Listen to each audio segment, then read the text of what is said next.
Audio Jungle.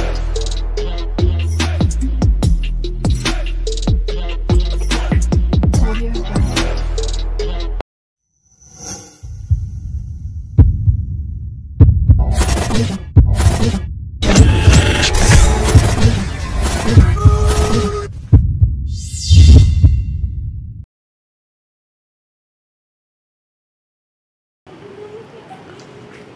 Assalamualaikum warahmatullahi wabarakatuh.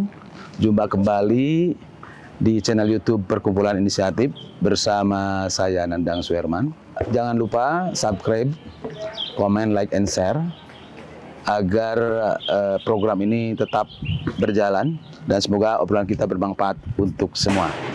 Nah, kesempatan ini telah hadir Ketua Perkumpulan Inisiatif Bung Sapeng Hirudin. Dan kita akan ngobrol seputar kepemimpinan. Lebih spesifik nanti kepemimpinan barangkali bisa juga kepemimpinan yang sekarang sedang menghadapi elektoral pemilihan tahun-tahun itu, barangkali nanti kita akan kaitkan dengan itu. Tapi sebelumnya kepemimpinan yang mau kita bincangkan sebagai pemanasan, kepemimpinan dari perspektif ini aja, anggaran ya. Anggaran atau kepemimpinan menjadi tools dalam mendorong anggaran yang berpihak kepada rakyat, kepada publik ya, untuk peningkatan layanan publik. Selamat datang Bung PI di podcast ini. Apa kabar? Alhamdulillah baik, Pak Nandang. Oke, nah Pak Sapeng Hirudin ini Ketua Perkumpulan Inisiatif. Dan beliau backgroundnya sih seorang panolog, jadi kalau bicara tentang penataan kawasan, perencanaan sudah sangat molotok lah ya gitu. Dan di kita itu sekarang diajak ngobrol tentang anggaran sebagai salah satu tools untuk mengukur barangkali nanti masalah kepemimpinan ini. Nah, Pak PI, kita diawali dengan pertanyaan ini. Kan sekarang ini pemerintahan di kita atau suasana di kita itu konon katanya suasananya suasana yang seperti banyak situasi yang kurang menentu. Apa itu juga terkait dengan itu ya?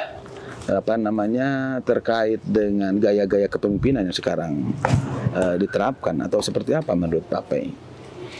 Ya, ini kan kombinasi ya, Pak Nandang. Kombinasi antara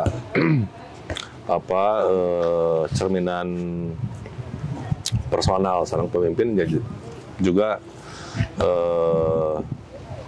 berkelindan dengan sistem yang dijalankan. Jadi kalau kita bicara kepemimpinan itu kan satu sistem ya. Satu sistem, kita bicara soal norma, soal value, soal ajaran, soal arah gitu ya.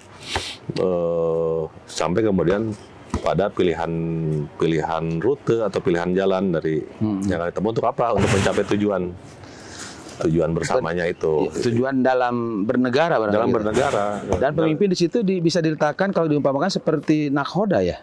Atau ya, pemimpin itu kalau dalam sebuah kapal yang sedang berlayar di lautan gitu.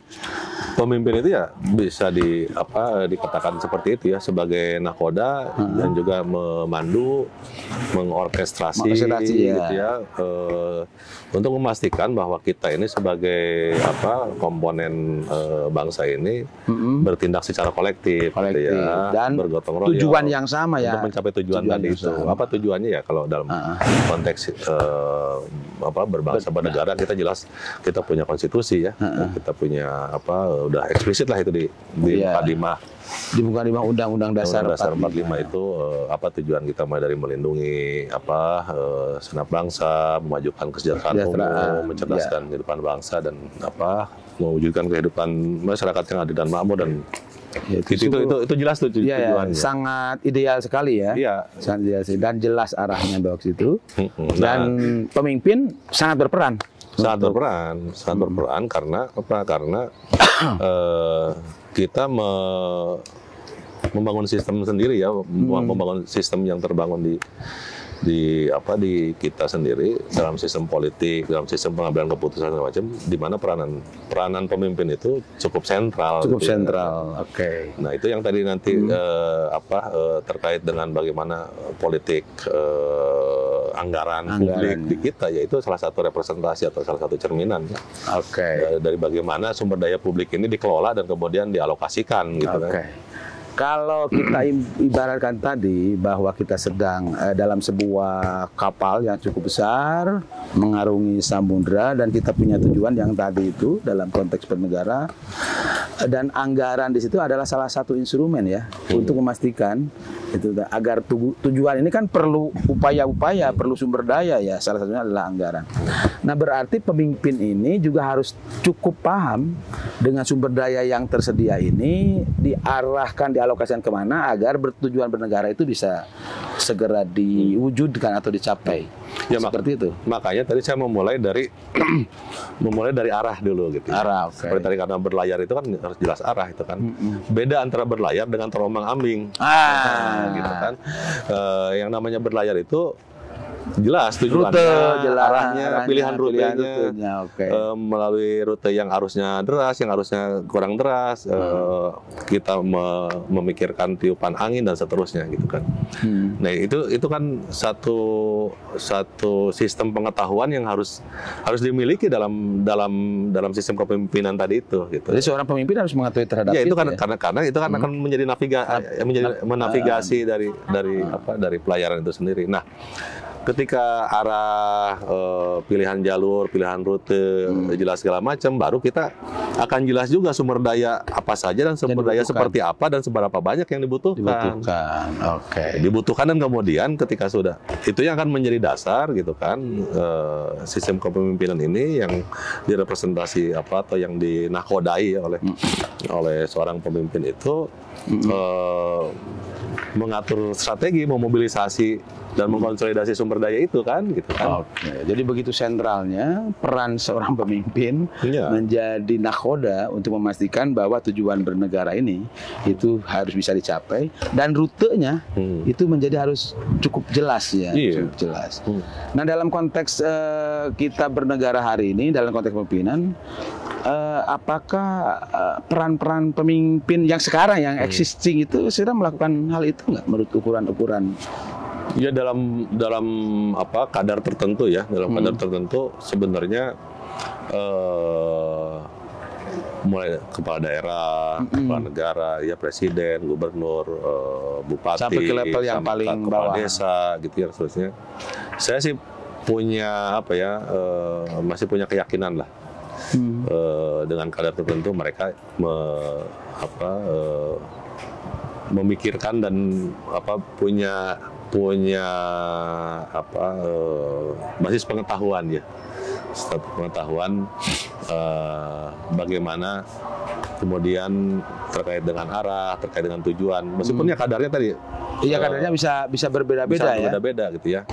Nah hanya memang problemnya namanya juga berlayar tadi itu pandang seorang pemimpin itu kadang harus menghadapi ombak besar, harus menghadapi badai. Nah, ini daya tahan menghadapi ini juga. Tadi satu soal kadar pengetahuan terhadap membaca, tujuan, gitu kan. Yang kedua itu adalah setelah ini kan si pengetahuan ini menjadi motif gitu ya, dari si pemimpin itu kemudian akan mengelola dan memimpin pelayaran perjalanan ini dengan seperti apa gitu kan.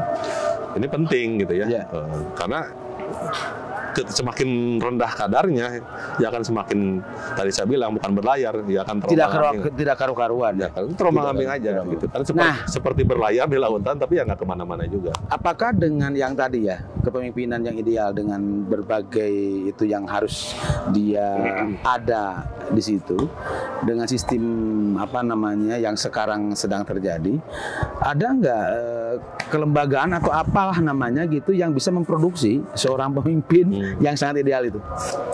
Ya kan gini, kalau kalau bicara pelembagaan ya, atau bicara pemimpin dan pelembagaan, pemimpin itu kalau dalam pandangan saya ya, seringkali dilahirkan oleh satu tempaan gitu. Karena situasi Ya tempaan apapun yang oke. menempanya, perjalanan hidupnya, pergaulannya, dalam dia berinteraksi segala macam. Dia harus menghadapi atau mengalami tempaan-tempaan itu. Nah sekarang bagaimana tempaan-tempaan itu diinstitutionalize gitu ya, lembagakan gitu ya, memungkinkan bahwa ada satu proses kaderisasi lah dalam bilang kaderisasi menghasilkan pemimpin yang memungkinkan ada proses-proses penempaan itu mulai dari tadi penempaan dari pengetahuan, penempaan kesadarannya, penempaan moralitasnya sampai kepada tingkah lakunya gitu ya, atau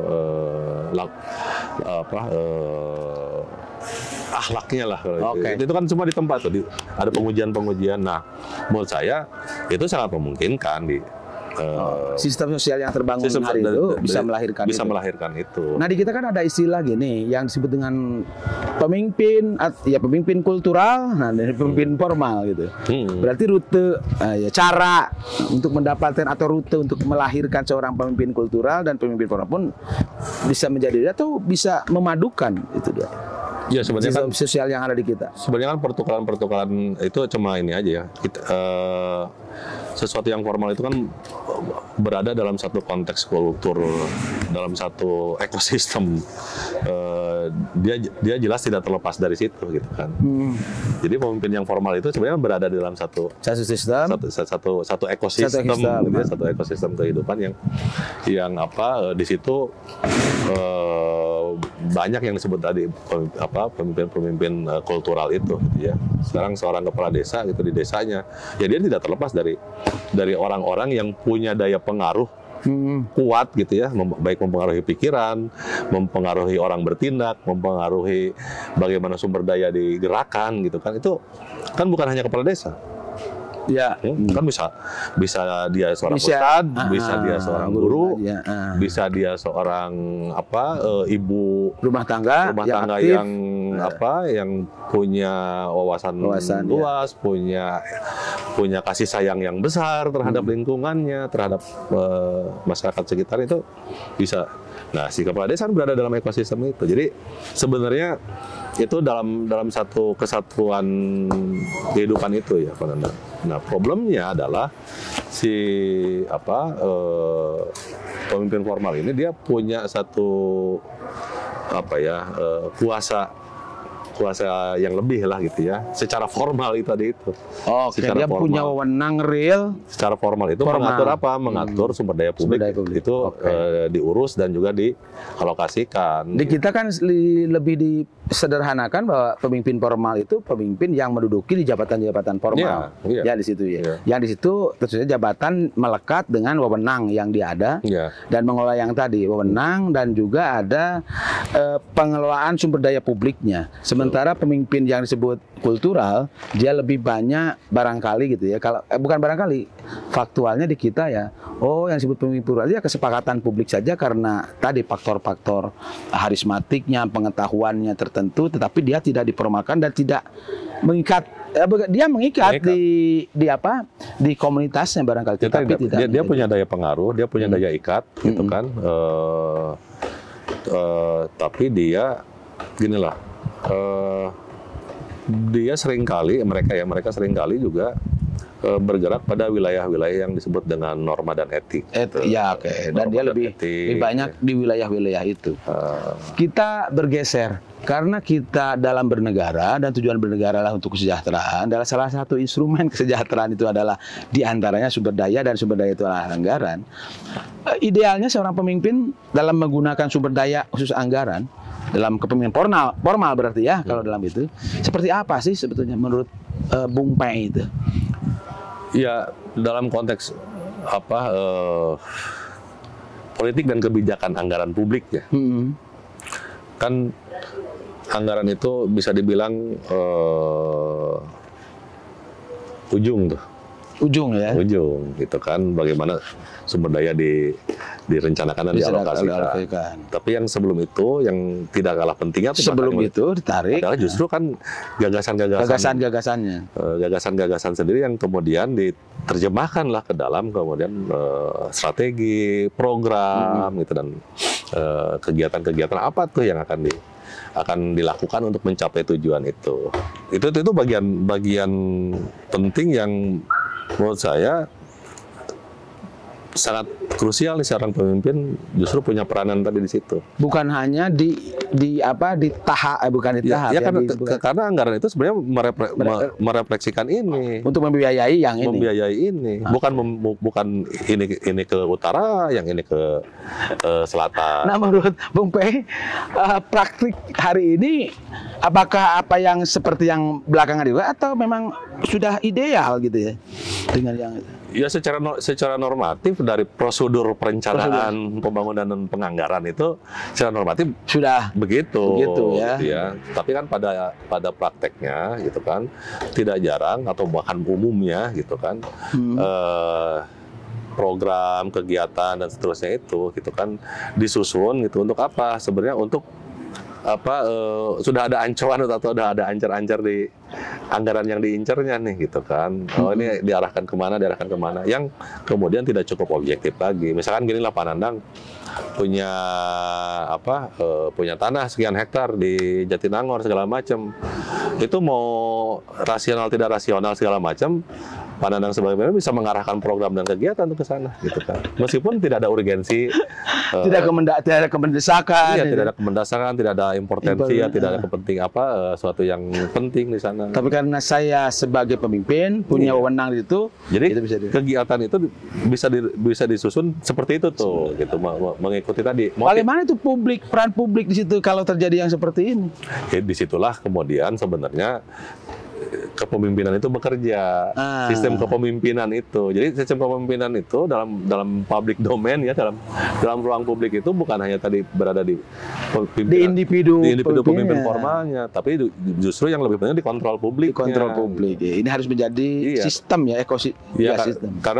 Karena ada kita udah tahu lah ya, banyak adagium bahwa kekuasaan itu cenderung korup gitu kan, cenderung orang yang berkuasa cenderung berselingkuh, bukan berselingkuh dengan lawan jenisnya gitu, tapi berselingkuh dengan kekuasaannya gitu ya, dari mandat yang semestinya dia pegang teguh gitu. Nah ini yang seringkali rada ini juga masih mungkin perlu ada pencerahan di Bapak. Kan di kita ada yang aparatus yang bisa menjalankan day to day terhadap kebijakan yang ditelurkan oleh seorang pemimpin, termasuk menjalankan itu. Di kita ada aparatus sipil negara (ASN). Dan sering juga mereka itu disebut pemimpin di levelnya, di komunitasnya gitu. Nah, bagaimana pengaruh pemimpin yang tadi, pemimpin yang melalui, kan di kita sistem elektoral nih melahirkan itu dengan keberadaan ini. Apakah baik-baik saja atau saling mengisi atau seperti apa dalam kehidupan praktis pemerintahan hari ini? Nah, itu yang saya bilang tadi, ini persoalan kapasitas atau kemampuan seorang pemimpin mengorkestrasi ya. Oke. Sebagaimana orkestra itu kan ASN itu ya, aparatus itu gitu ya, dia kan ada yang main biola, ada yang main bass, ada yang main gitar, ada yang main drum dan seterusnya. Dan kita publik sebagai penerima manfaatnya atau penontonnya, tapi penonton bukan pasif ya? Iya, kita bisa bagian dari orkestrasi. Nah, seorang pemimpin mestinya kan mengorkestrasi nih. Punya tanggung jawab apa, menghasilkan nada apa, supaya harmoninya terbangun, supaya menghasilkan harmoni.